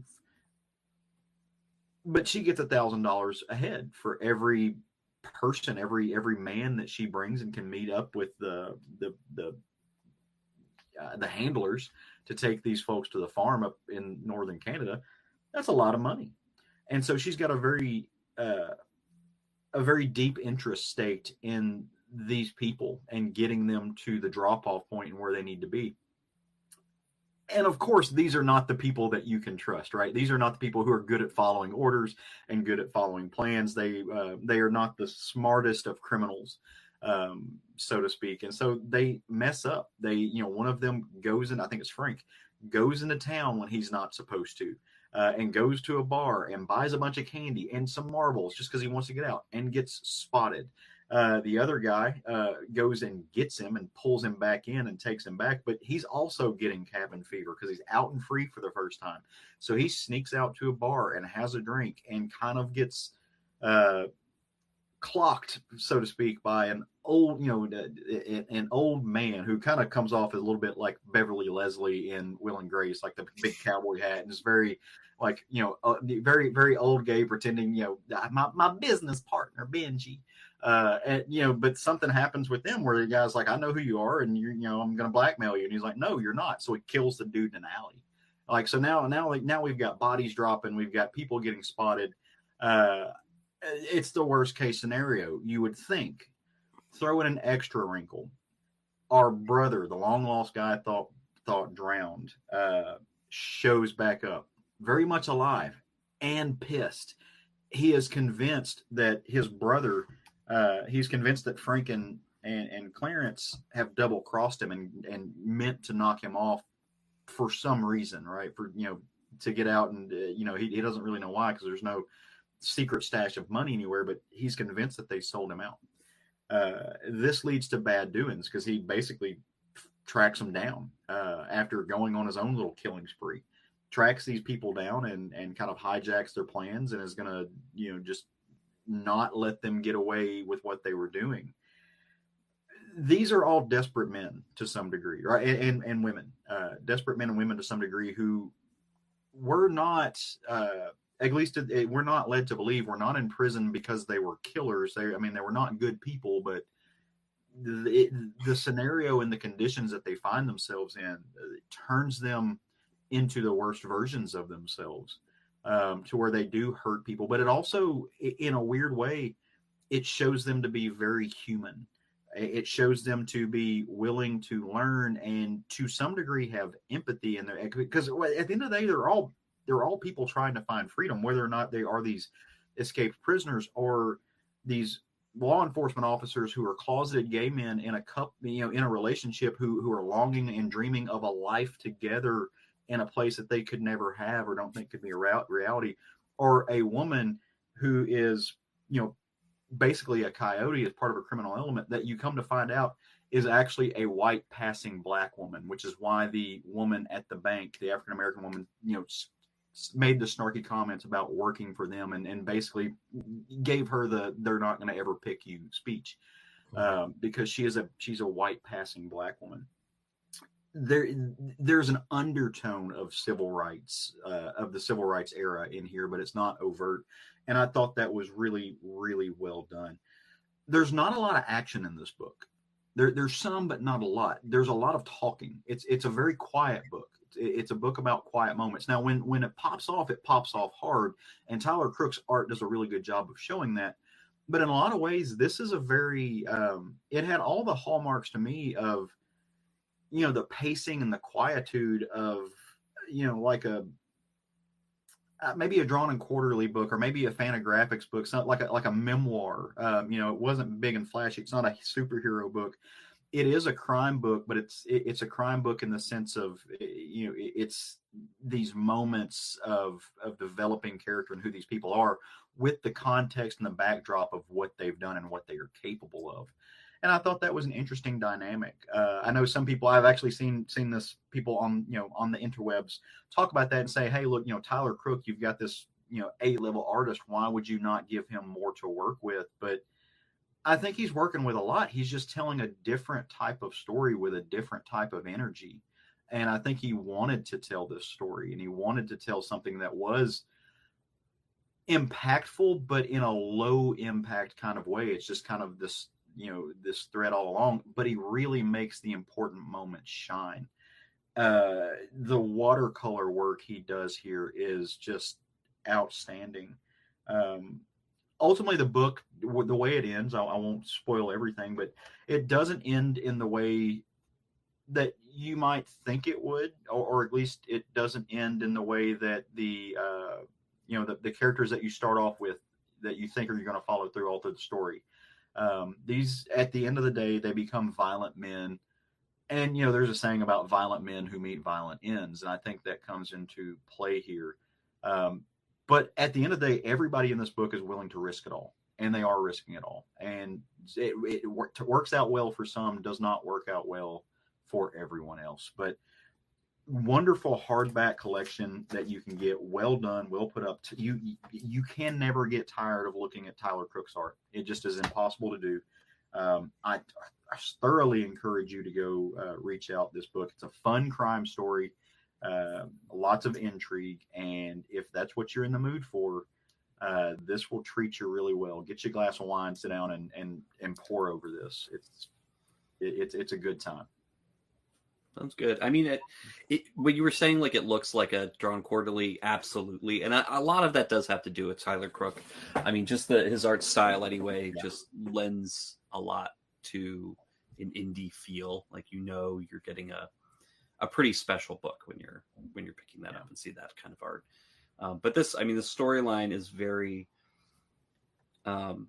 it's realistic in a way that could be a quiet indie film, you know, this is yeah. I mean, this sounds like something that would be kind of up my alley, or it could have actually been, you know, a true story. But it kind of has a No Country for Old Men. Yeah, kind of trudge through it like that. That's kind of the pacing that it has, and it's interesting because like I'm looking back. I've got a piece of Tyler Crook's art from the Colonel Weird book that he did on my wall, and it is sci-fi, and it is insane, and there's like a bug creature with eyes that is attacking a spaceman with a laser, but then he's drawing you this, this very, officers with the high and tight, right, the suit and tie, the gritty, almost To Kill a Mockingbird dress that was happening with them, and he's a very talented man who can do very, very, very many wonderful things with watercolors, and he has a palette that just doesn't stop. So I really dug this. I'm going to try to pick up a page from this. This is not, again, blowing up the top lists. I'm imagining I'll be able to pull a page from this, not cheap, but at a pretty fair price. And because it is a queer story, and there are some very quiet queer moments in this between these men. I like those types of pages, so I really want to try to get one of those pages where it's just the two men who are having their moment. Nice. Yeah. All right, Steve, leave us on the spooky note. Okay, it's spooky enough. It's spooky and crimey, and funny enough, EC Comics, of course, is being put out by Oni Press, and I do have to say, Christopher Cantwell has a story in this particular one shot. So I read all the EC stuff that comes out, everything that Oni is putting out, from Cruel Universe to Catacombs of Torment. Blood, the recent, sort of interesting miniseries that they had, featuring one of the characters from a previous horror compilation. Each year they do at least one shot. This is one of 2 one-shots that we'll be getting this year, and that is the one shot called Outlaw Showdown. And as you can tell, it is not a genre that I talk about very often, Western. There aren't that many Western, true Western comics. I know, Caleb, you have talked about some in the past. We've got a couple that have come and gone. I know, let's see, Sixth Gun is probably one that I love, but I haven't talked about in a long time. They're few and far between. It's not exactly a very common genre these days, but back in the 50s it was. And so Outlaw Showdown is kind of a pastiche of, Two-Fisted Tales and some of the other cowboy Western related comic series that came out back then. So in this compilation, you have 4 main stories, and then you have a reprint. And the 4 main stories, you've got Cool Water, that's written by John Arcudi, with art by Sebastian Cabral and Lee Luffridge on colors. You've got some amazing, covers here that you can get. I think there's a total of about 6 or 7, different variants that you can get. But Cool Water, to start it off, is a really good choice because it's very Western. It involves the story of Rand Keyes, who here is basically the first black U.S. Marshal riding through what he deigns as Indian territory, which was sort of reservation land of a sort, or an early version of reservation land where a lot of native groups and tribes had actually been forced to relocate at. And while he's there, he comes across bodies of Paiute villagers who have been slaughtered. And he picks up the little girl who's left alive. And the 2 of them follow the outlaws that were responsible for the slaughter.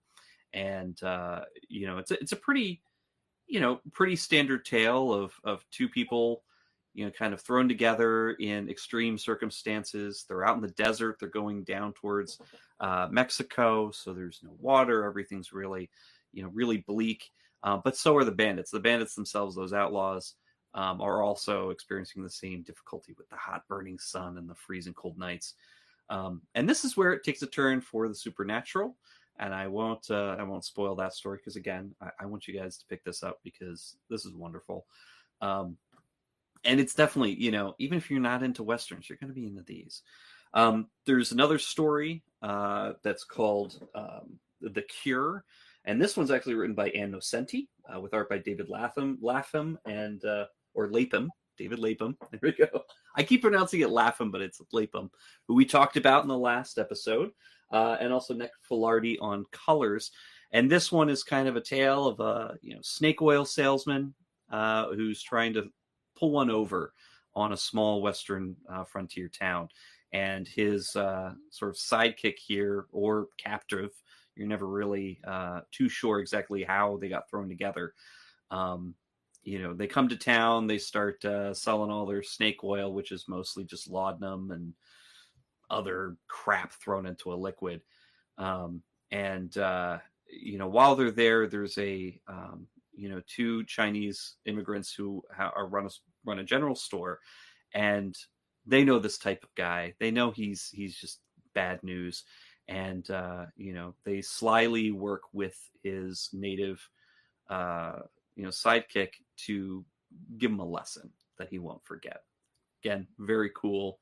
Not supernatural, but perfectly, in line with the twisty morality tales that you get in these types of books. And then, of course, you've got some beautiful art there. Look at those colors, super bright. You've also got another story. This is more of a ghost story called Fire in the Hole, written and drawn by Tony Moore, who's always a treat to see. Color in here is by Rico Renzi. And this one is more of a traditional haunting story where a certain foreman of a mine is haunted by not just the memories, but also what appears to be the corpses, the reanimated corpses of all the men who died in a mine explosion while he was in charge. And, he's turned his life around. He's so generous. He gives so much to the community and to the families who've lost people. But of course, he's harboring a really horrible secret that explains his guilt and the constant torment that he has from the spirits. So that's more of a traditional ghost story. And then, of course, you've got Pony Express, which I don't have images for here. That's the story by Christopher Cantwell with art by Dan McDade and colored by Michael Atea. And that one is just, it's a nameless Pony Express employee who's trying to get his way from Missouri all the way to California to deliver a very important message. And then finally, a reprint from Two-Fisted Tales number 20 from 1952 called, and this is a great title, Cult Single Action Army Revolver. And it's one of those great sort of, you follow the gun itself as it goes from owner to owner in all sorts of horrible circumstances. It starts with 6 bullets, ends with 1, back in the hands of the original owner. And, you know how these stories end. I don't really have to tell you how, but it's a clever little tale. And that one, of course, by Harvey Kurtzman and Jack Davis, 70 years ago, still is a fascinating story to read. And that's why I've been really appreciating what they've done in this second wave of EC Comics, is by bringing those reprints back in, those old stories that are hard to come by unless you get the big treasury editions, and putting them side to side with more modern storytelling and modern art, just to kind of compare. And sometimes it's really fun. It's really fun to do that, to go from a very modern tale, modern style comic to very old, very 50s style comic. Loved it. Did you know there's a TV series based on that story? Have Gun Will Travel? No, it's a series called Gun. It's yes, I have heard of that. Okay. Yeah, in 1997, had some very big name directors that directed episodes like Ted Demme and Robert Altman. James Gandolfini's debut was in that series, but it cool. follows the same thing of, the gun over time and the different owners. Yep. Yeah, this one was able to do that whole thing in, I think, 6 pages. Yeah. So that gun sounds like a much more involved work of or anthology work. But I mean, it's such a great tale. I can see it being remade and made much larger. But yeah, I mean, all these stories are great. They're twisty. Some of them are spooky. Some of them not so much. But all of them really exciting to read. And as always, if it's an EC book, it's a premium, you're getting your money's worth for it.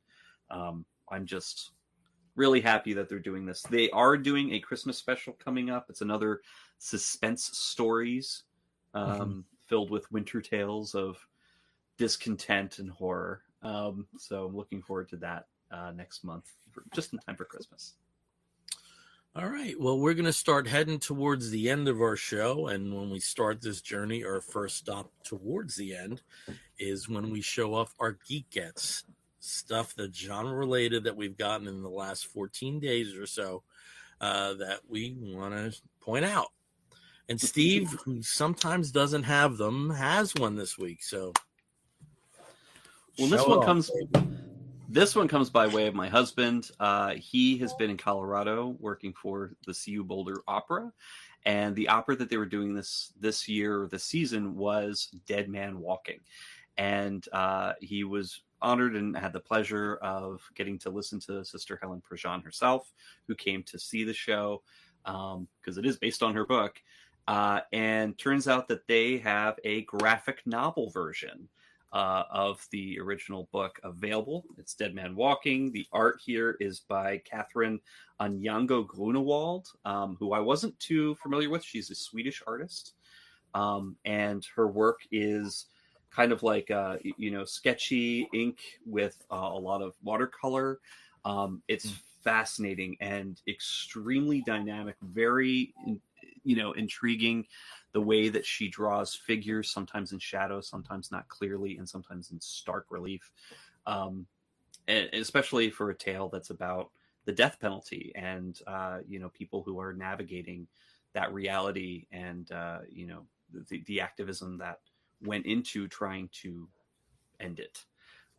So it's a very personal story, but very, very well told. And this book, this copy is signed. So by Sister Helen. So awesome. Yeah, very cool. Okay. Over to Caleb. Caleb, do you have some Geek Gets? I have a Geek Get. And this is of the musical variety. And I am very, very excited to hold this in my hands. I've listened to it about 1 million times since it came out. From your post, I figured, yeah. The new album, Everybody Scream, by Florence and the Machine. Florence and the Machine, I love them. I love them absolutely. I have got most of their stuff. This album though, it is new. I'm very excited to have it. Legitimately though, this might be my new favorite album. This is from the second Everybody Scream starts. She does not quit pouring herself into this music. There's songs where she's calling people out, calling out other musicians who, have belittled her, diminished her, reduced her as just a female artist. There's one of her lines is, "It must be cool to be a guy and make boring music, but you're still my second favorite frontman, so don't worry about it." There's an edge to this, but there's also there's that usual sadness to her, and just her lyricism is absolutely wonderful. I said for a long time, I think Jason Isbell's probably the best lyricist that's working today. For my money, I'll disagree with you. I think you're wrong. It's Jason Isbell. So disagree with you on that. That's fine. Okay. But she may have jumped up there with him on this one. There's some fantastic lyrics in this that are just it's poetry in action. So new album, Everybody Scream, Florence and the Machine. Go listen to it, commit it to memory, put it in your heart, where it belongs. And it's the hotness. It's great. Okay, cool. I remembered I did have music gets at the last moment. One concert when we were talking about at the beginning of the show, stuff we did that I forgot to mention was I saw an in-store concert at my fave record store, Randy Now's Man Cave. It was Corey Glover, the lead singer of Living Color. And while I was there, I picked up a few things. This is the first new vinyl of the Police that I've gotten since 1983. And this is the soundtrack to their Around the World documentary. And there's also a DVD inside here of that documentary from the very late 70s. I think maybe even 80 was when that came out. I also picked up, and I've actually never seen this before, though I knew it existed. In the 70s, there was a sort of Monkees reunion where it was Mickey Dolenz and Davy Jones with the two guys who were one of the principal songwriting teams for the Monkees, Boyce and Hart, and they formed Dolenz Jones, Boyce and Hart, and they had a live album from Japan that was never released in the States, and I got a copy. Nice. Nice, yeah. Dolenz, Jones, Boyce and Hart. That is hard to say. Boyce and Hart. The guys who sang them and the guys who wrote them. That sounds like a law firm. Yeah, it does. It does. Yep. And there's an call the law firm. There's an absolutely terrible TV special that they filmed. It's so bad. Worth seeking out. But it did start Mickey. It really started Mickey on his journey towards being a TV director, that he was active for about 10 years and then instead of performing. It's very difficult to get some new home videos these days, but one of the outlets I really like, Deep Discount, had a basically rummage sale on what was their existing Olive Films stock. Olive Films went out of business. I was able to get from DVD to Blu-ray upgrades for 4 Cary Grant films.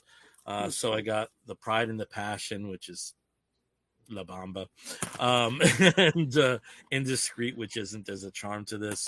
And then we hit into the 60s with Cary Grant and Doris Day in That Touch of Mink, and Father Goose with Leslie Caron. So got those. And then lastly, I was monitoring Amazon for sales, and this did come up at a very low price, so I did get the Funko Pop of Batwoman, the Pride Funko Pop of that. So, dem's me gets. Okay, well, we've hit our last stop on our journey, and that's the woofs of the week. In the bear community, if you find a fellow attractive, you woof at him.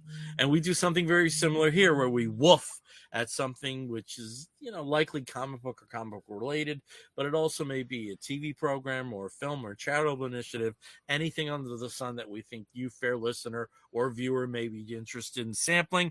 I'll start, as I always do, with Steve. Steve, what is your woof of the week? My whip of the week goes to a recent release for people who've been watching film fests or attending Venice or Cannes or something. You've probably already seen it, but if you haven't, this is just made into, national release, and that is the film Begonia by Yorgos Lanthimos, starring Emma Stone and Jesse Plemons. And oh my God, these two on screen are magnetic. There are, Jesse Plemons plays a, small town guy who's a conspiracy theorist who decides to hatch a plan to kidnap Emma Stone, whose character runs a major pharmaceutical firm that he blames for essentially depopulating the bees, as well as lots of other things that are a little bit more personal to him, because he believes that she is an alien. And just the two of them interacting on screen is incredible. Emma Stone trying to keep it together while she's, chained to a mattress in a basement, and Jesse Plemons going from quietly seething to outright, violent bursts of energy is wonderful to behold. And of course, it's because it's Yorgos Lanthimos. You know that you cannot expect how this will end. So I can't give too much away. And just suffice to say, if you've seen any of his other films, things are going to get really weird really fast. So absolutely recommend this. Begonia with Emma Stone and Jesse Plemons. Nice. All right, over to Caleb. Caleb, what is your Wolf of the Week? Well, mine's a little bit more less weird, lighthearted, heavy calorie, and that is the Great British Bake Off, which wrapped up this week. I think it's already aired, in Britain. So be careful with your Google searches. But tomorrow, the final episode actually airs here, and this is one of the few TV shows, I should say reality shows. I don't know if that's the correct moniker or not, but it's one of the few ones that I actually watch and follow and absolutely love. And this has been a fantastic season. I've really enjoyed it. Just the different people that they've had on it, the spectrum of folks, the different stories, getting to know these bakers, seeing what they create. There's a lot of talent that goes into it. And yet again, I still think one of the things that gravitates me towards this show is it's not like, I guess American competition shows where people are cutthroat and they're putting each other down. Like, these folks will help each other. Well, now they are down to the final three, and two gay men and a young woman. And we will see, who wins. But I've really enjoyed it. There's been a lot of challenges, but it's been fun to get to know these folks. And it's a delight to watch this weekend and week out on Fridays when it debuts. So it's fun times. Go, if you aren't familiar with the show, go check it out. Even if baking is not your thing, because it's not my thing. Even if it's not your cup of tea, but you may just enjoy this for what it is. It's light, like I said, it's refreshing to watch this kind of reality show. So that's it. Check it out. And final episode of the season tomorrow. We're finding out who the winner is. And you can catch that on Netflix. I think they have a lot of the past seasons. They do. Find as well. There's like the first couple aren't on there, I don't think, but you can catch most of them on there. And it's the same thing each time. It's the same tone all the way through. It's funny. It's cooperative. It's just nice, and I like nice things right now. Okay, it is nice to have nice things. I like pretty things, and I like fancy things, and I like nice things. It's kind. What I mean by it's kind. It is it's very kind. In terms of the competition shows, it's one of the friendlier ones because very often you'll see people helping each other out to get through the stuff, and you would never see that in an American show. No, I can't wait until they fail. Yeah. Not cutthroat. It's no. I want to. If I win, I want to win against the best competition possible. So if you need a hand, tell me. I'll come over and help you, and I want to see you succeed. I don't want to win because you messed up on something that you shouldn't have, or this. It's a kind show, even when people are going home. So at some point I trailed off, but I was kind of, I was very vigilant in watching the season. At some point I trailed off, and Steve had gotten me into the Great Irish Bake Off. With Panty, and yeah. Well, the Great Canadian Baking Show, which is the Canadian version of this, is also having a season concurrently running with this. They started a little bit later, so they have a few more episodes to go. So I've been putting it off now that I have seen the finale because it did air on Tuesday, but now I get to go and watch the Canadian one. just for the sake of irony, I want the Canadians to be mean. They're so not, though. It's they're even nicer. They're even nicer. That tracks. I just, like I said, for the sake of irony, that's what I want. I want them to be mean. The ones that are like, oh, I stole her baking pans, or I turned her oven off while she wasn't looking. Like, I want that. Yeah. But Okay, for my woof of the week, over the past few months, there's an artist that Steve and I discovered on Instagram named Jeremiah Styles, and his Instagram is the name of his artistic operation, Oakenthorn Artistry. And I got to the point where I have to pick up something from this guy, because the designs are so intricate and interesting. So I went to his Etsy store, but I was literally about to buy something, and then I found out he wrote a book. So I picked up The Pale, Camp Flickerwick. So what is Camp Flickerwick? It's a summer camp where there's a group of 3 friends, Mike, Tommy, and Amber. They arrive at the camp, and it's a little creepy from the outset. And there is a creature out there named the Pale. And initially it was, basically just scratching and noises in the night, but then their encounters with the Pale take a much more serious turn. I'm about halfway through the book. I haven't finished it yet, but it's testament to how good this book is because a book came off the shelf and I jumped out of my skin like you wouldn't believe from the couch when that happened. There's a very timeless feel to this.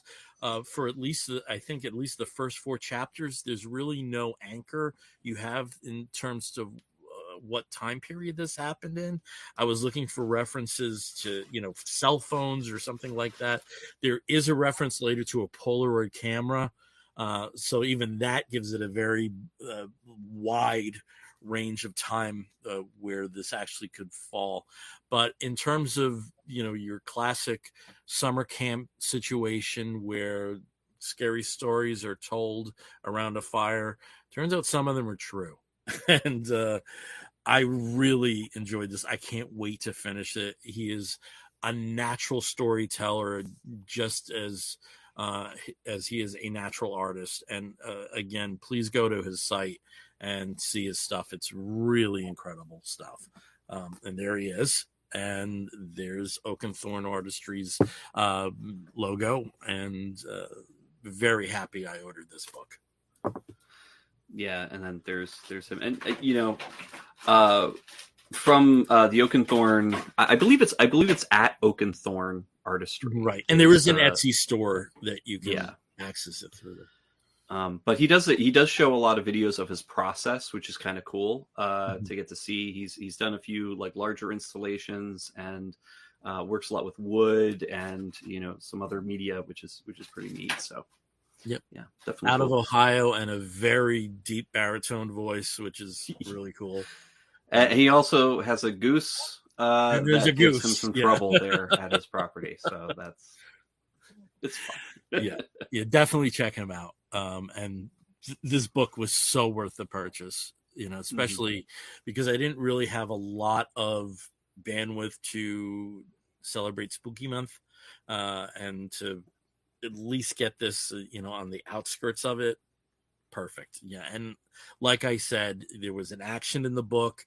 A book came off the shelf and I jumped like an 8-year-old girl. And that's got to be a testament to how good this is. So excellent. All right. So that's another episode of the Comic Book Bears. You can find us on most social media as Comic Book Bears. You can find us on Facebook, however, as Comic Book Bears Podcast. If you want to listen to us, you can do so through Apple Podcasts, through Spotify, and many of the other podcasting platforms. If you want to write to us, please do so by sending an email to comicbookbears@gmail.com. If you've joined us through Facebook Live or some of the other streaming options that are out there tonight, thank you. If you're watching us later on our YouTube channel, thank you. Please like and subscribe. So until next time, I'm Billy Z. I'm Steve Morey. I'm Caleb Alexander McKenzie. If you're listening to the audio version, you're going to hear a woof and an explosion, and we'll be back in probably about 2 weeks. Take care, everyone. Woof.